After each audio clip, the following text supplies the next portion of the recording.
Hey friends, this is going to be a little bit of a different video. Obviously, we're coming off of a fresh 1 week ban from YouTube, which in case you have no idea what I'm talking about, you can see why YouTube banned us for stupid and arbitrary reasons right up there, and we lost the main source of our income for over a week. That was phenomenal. Anyways, today's video is supposed to serve as a retrospective of the last year of everything that we've gone through since our son was diagnosed with SYNGAP just about this time last year. And we had a charity live stream to raise money for research for him and all of that. And this is my wife, Sydney, by the way. And we're just going to go through what this year has been like. And also, in case you're seeing in the video, we actually have donate buttons. This is a fundraiser video for SYNGAP Research Fund, which is the rare disorder that our son has. It's called SYNGAP 1, and you can learn more about it in our original announcement video right up there. But suffice it to say, they need money to do research to potentially try to find a cure or a therapy or a way of helping him and all the other individuals affected with SYNGAP down the line. So we'll be having a fundraiser for SYNGAP Research Fund, and if you would feel so inclined to donate, that would be amazing. And if you're a YouTuber watching this, would you consider changing some of your videos to a fundraiser for SYNGAP Research Fund, because the 21st of June, which was Father's Day, was also International SYNGAP Awareness Day. And so last year we did a 24-hour stream. This year couldn't pull it off. Everything just got so much more complicated last year. I can't do a 24-hour stream, but we're doing this fundraiser video instead. And if you would be so amazing as to help out, it would mean the world. We're now over a year out from the initial diagnosis of our son having a rare genetic disorder, one of 400 people diagnosed at the time. Yeah, but I think it's about closer to 500 now.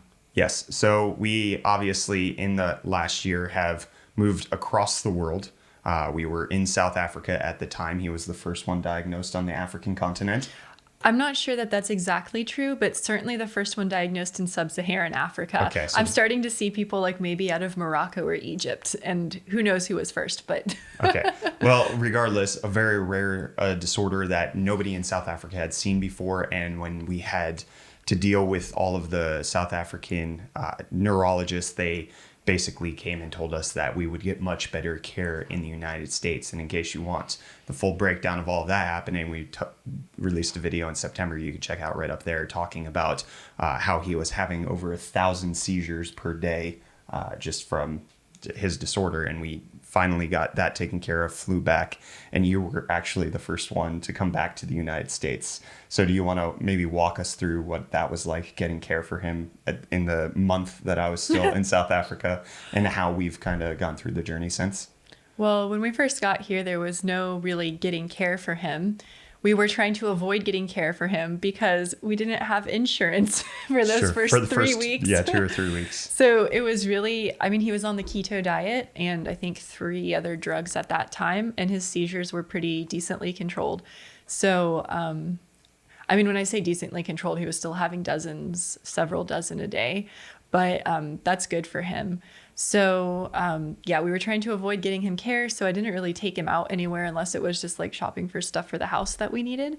Like we didn't go to the libraries or the parks or take him to church or anything like that, just for fear of germs. But then it was such a puzzle actually trying to put everything together and, figure out what we could get him here with our insurance. And that's just been maddening, discovering what is covered on insurance and what's not when you've got a chronic disease. We pieced things together little by little. He started off by going to see a couple of neurologists and us picking one. Unfortunately, it was the one who wasn't super close to us, but 2 hours isn't so bad. And then we worked on getting him into therapies. We never stopped working on getting him into therapies until we got what we wanted. And finally, the last 4 weeks, he's been doing the therapies that we actually want him to do, which has been great. Only in the last 4 weeks after being here for 9 months. Yeah. It's been that much of a fight. Some of it was insurance. A lot of it was insurance, actually. And also, after you got back last year in November, I don't know exactly what happened, but he started having worse seizures for a while again.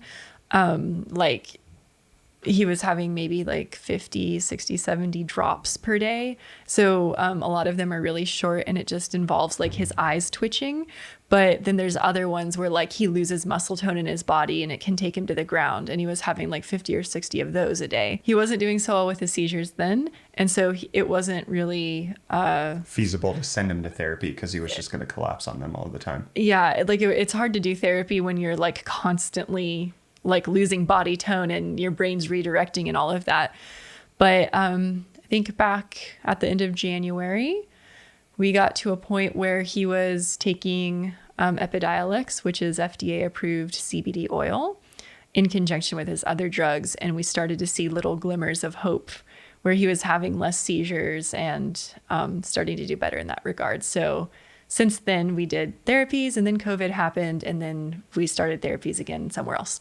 Yes. Well, I will say that even though he is on CBD, it hasn't been a cure-all. Like, he's obviously still having seizures quite regularly every single day, but it's worked well in conjunction with his other medications. However, as we were fearful of when we were in South Africa, CBD interacting with his other medications could cause severe liver issues. And he developed severe liver issues, and it lasted like 3 months. It was no joke. So like CBD is amazing, and it actually is a cure-all for a portion of children. It's been good for him, but I don't know, maybe the way the media states it is like, you should take CBD, your seizures will go away. And it helped, but part of the reason that it helped is because it naturally heightens the level of the other two medications that he's taking. Which then impacts his liver. And that has been an ongoing fight for us to make sure that his liver enzymes are well within range. And even still, since we've scaled back his medications, they're still not within range. We're still fighting that battle. Yeah, they're not perfect. They're a lot better than they were. But when they were bad, when they were really high, he was like not eating, not drinking, super lethargic, could hardly get himself up off the floor. And now that he's finally over that, like he's starting to pull himself up again and he wants to take independent steps and he's climbing on everything. So that's been really great. But he was out of it for like 3, maybe even 4 months where he just wasn't doing a whole lot. Yeah. It was frustrating. It's really hard to think that we had to do all of that in the last 9 months. It's like, I can't even have an accurate time scale just because so much has gone on. Yeah. Obviously, we moved from South Africa back to Florida, but then the COVID happened and like everything that we were working towards all of a sudden shut down. And it's also one of the like unfortunate things that we're also seeing in the medical research community, that things that were potentially in the works as far as working on rare disease, those funds got reallocated to COVID, which makes sense. It affects a lot more people, but like progress and milestones that we were celebrating and excited for all of a sudden slipped past because the money went elsewhere. Yeah. Well, it's not even just the money. It's like the ability to work in your lab, with all of your specialized equipment and all of that. Like, if you can't go there to do that, you're not going to be able to continue doing your research. And SynGAP Research Fund just last week had a webinar that I participated in with one of the researchers who's been working on SynGAP the longest. And we were talking as parents with him about how, everybody was hoping like maybe in 4, 5, 6 years, there's going to be some kind of therapy, something that will help to increase the amount of SynGAP in their brains so that they can function more normally. And then we were saying, but because of COVID, those few years became those few years plus 1 or 2 at least because of all of this. And that's really frustrating to think about. Yeah. So that's kind of the general timeline of everything that we've been dealing with. It's been a struggle every single day to kind of get through everything. And we also just want to say thank you to everybody who supported us on the GoFundMe, everybody who's been supporting us on Patreon and Floatplane, and everybody who watches our videos. It has made it so that we can get the help that we needed for him. And it has not just been a timely journey, it has been a costly journey. We have multiple versions of insurances. We are paying for multiple versions of things that he needs all of the time. Special needs stuff is not cheap. It's not cheap at all. No. No, we had to buy him a special stroller that's not covered on the insurance, and that was $500 just for the stroller and not for other things. And I can't imagine what like other things will need as he gets larger and unable to do normal things. Yeah, I think the GoFundMe was especially helpful because typically when you make a move back internationally, you think about doing it in bits and pieces and, you know, selling off your stuff in a systematic way to help you raise money to buy your stuff that you're going to need in the next place. And we just didn't have time to do that. So There's so much that I just had to say, here, take it. Yeah. I can't even think of the price. I don't know how to do this. And like half of our house, I just gave away to people who came in. Yeah. And like when my mom and Emmett and I got here to the States, we literally like got off the plane, slept at a friend's house one night, and then the next night we moved into the house that we're renting now. And we just had to buy everything. Like we had to go get a bed the first day. And it was this really hard thing because like I love a bargain and I like shopping around and pricing things out. But I couldn't do that because it would mean dragging my special needs child on the keto diet all around the city that I haven't lived in for like 5 years, trying to price things out. And it was so great to be like, I've got cash. I can go get a mattress and sleep on it tonight. Yes. So very much thank you to everybody who's supported us through it. And I think we just want to have words of encouragement for anybody who might be going through similar stuff or who has special needs children or family members, and that it's a daily battle. It's a daily struggle, but there is hope and there's light to be seen in what's happening. Yeah, I think like before we had Emmett, Brett and I are both decently intelligent people. Some on the internet would argue otherwise. And our boys are really smart. Like they've got good brains. But Emmett doesn't have a good brain. Like it just doesn't work right. And I think before we had him, I had these like naive and uninformed, because I was not experienced being around a lot of people with intellectual disability. And with Emmett, I've just learned so much about what intellectual disability actually looks like and what that means. And just to know that, I don't know, he's taught me a lot about humanity. Like his brain just doesn't work the same way. He does things that are weird. Other kids come up to me on the playground and ask me what's wrong with him because they feel like he's weird, which is fair. Yeah. He does stuff that they don't understand. But like, I don't know, like I was so scared of having a kid with intellectual disability when we first realized that's what his diagnosis would mean. And now I don't really feel scared of it because it's like, you learn to communicate in ways that you wouldn't think that you could communicate, and about things that you wouldn't think that you would be able to talk to somebody about, but now you are. And Emmett has so much personality, and like sometimes I just feel like he's a normal kid, even though he's really far from it. So I don't know. I think it's just my my PSA, right? Public service announcement. People with intellectual disabilities are in fact still people. Yes. Well, I think that's a key point, because seeing him for who he is, and it's very hard when you don't grow up with them. Like you have no connection to people that you don't know. And so trying to forge that connection with somebody that you're not familiar with is much harder when they have an intellectual disability.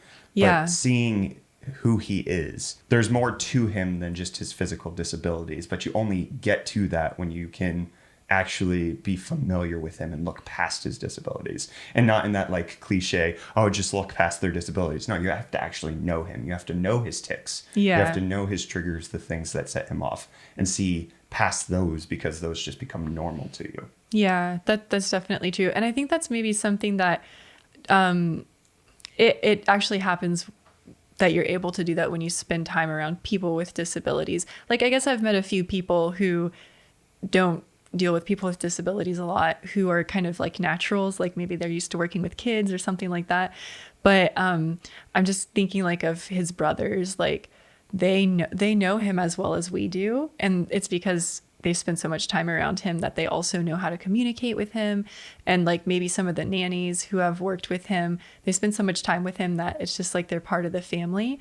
And it's that time and that closeness together that's made it so that people who don't know much about intellectual disability or haven't been around people like that are all of a sudden, or not all of a sudden, but they are then able to really connect with Emmett on a very personal level. And it helps that he's cute.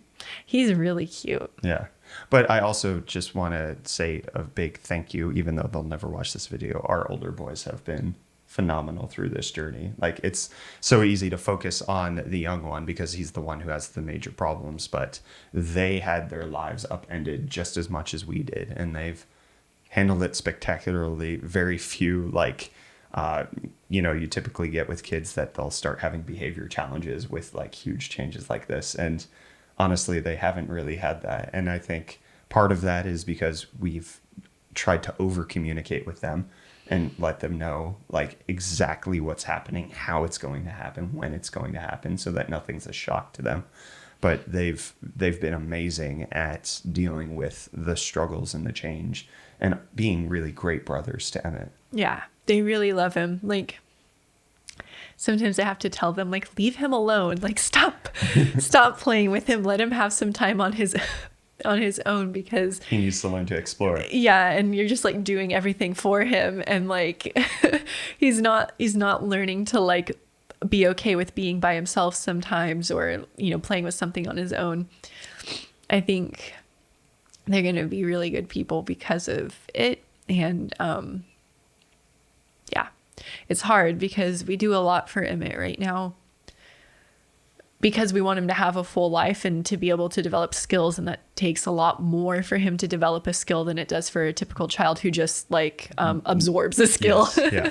Both of our older kids learned how to walk just by doing it. And Emmett actually takes hours and like weeks of practice. We have to train him, like specifically like train him on certain patterns on how to get up so that he can do it, because he's not doing it on his own, and teaching him to use the walker and all of that. And, like a regular child just like starts getting up one day and then they don't stop. But the boys, like, they're going to be really, I think, good members of society. Like not society, but like advocates for the people without voices in society. And Emmett is literally like a person he's without a voice that the rest of society can understand. Like, he can make sounds, but he can't say words. And like, there was a day in the car when we were talking, and our middle son said something about like, oh, well, when Emmett goes off to college, and like, we had the discussion about, well, like, actually Emmett's situation is severe enough that like, He probably won't go to college. Yeah. Like, even for him to like graduate from grade school like on level with his peers would be like almost unfathomable. And they didn't understand that, right? So I had to explain it to them, and then they were just like, oh, it's okay, we'll marry somebody who's okay with Emmett living with us. And like, I don't know if that's what will actually happen or not, but I'm happy that they care about their brother in that way. And like, it just made me think that like, they really see his value and like they like him, right? So our older kids have been great. You all have been great in this journey. I'm glad that we're making it through, and it's been tough. It's been the hardest year of our life for a million different reasons, a lot of reasons everybody else is going through with the coronavirus, but then obviously the added challenge on top of that of having a child who it has so many extra special needs. And then on top of that, which we haven't really communicated too much about, he has other genetic disorders that are there, but there's not enough research for us to know what the long-term effects of them are going to be. But some of them are pretty scary. And could mean that he's dead before he even hits 25. And it's just a lot to deal with. And I think this is our yearly cathartic expunging of the thoughts of everything that's been gathering up, to just kind of put everything in perspective and reflect on where we've come from, how thankful we are for the support that we've received from the community. And just that we're going to keep going forward. We are not going to stop, obviously, and we're very grateful. And so, as I mentioned at the beginning of the video, there are donation links for SYNGAP Research Fund, which will help find a cure potentially, or a therapy at the very least, which is just try to get him and other SYNGAP children back to a closer form of neurotypical. And that's the goal at this point, is try to find a way to upregulate this one gene. That it's just one broken problem. If we could do this, yeah, things could be great. And there's a lot of evidence and research coming out that even if this is done when they're adults, there's still a lot of cognitive gain that can be done, at least in the studies that they're doing in mice. So we're very hopeful, even if things don't happen now, that there's a future for him that isn't as set back as it is right now. Yeah, I mean, even if it tackled one aspect, which is like seizure reduction for Emmett, that would be a really big deal. Not having to worry about cracking your face open while walking is a huge deal. It's a huge deal. And then also not worrying about all of the side effects of the crazy medications that he's on. Yeah. And one of the reasons that we have SYNGAP Research Fund as the recipient of this video is because literally 100% of donations that get there actually end up in the hands of researchers who are working on this problem. And I mean, most people won't know this, obviously, but we've known about SYNGAP for over 20 years at this point. It's been something that people have been researching, but there's still so much that we need to know in order to make drugs to treat it a like reality for those of us who have SYNGAP children. So I feel like it's important people know, like, if you donate, actually literally 100% of everything that you donate gets into their hands. It's not going towards overheads or anything like that. That's good. Well, there's enough overhead on this video, so let's go ahead and end it there. All right. I had to use one of my world famous segues. I'm trying. I'm doing my best. Thank you, everybody who watched this video. It's a bit longer than normal, but we really appreciate it. And we just wanted to give this for anybody who cares about the journey that we've been on, what's going on with Emmett, what's going on with our family, how we're moving forward, and how much we appreciate all of you. So thank you so much. Bye. Bye.